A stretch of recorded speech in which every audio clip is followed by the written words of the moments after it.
Data entry is quicker and more accurate when you use a drop-down list to limit the entries people can make in a cell. When you select a cell, the drop-down list down arrow appears.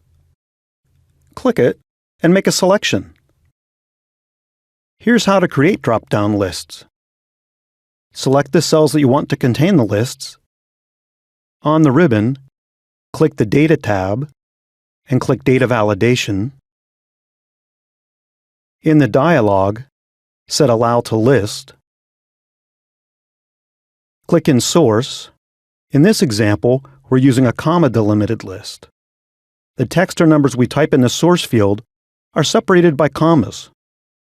And click OK. The cells now have drop-down lists. Up next, drop-down list settings.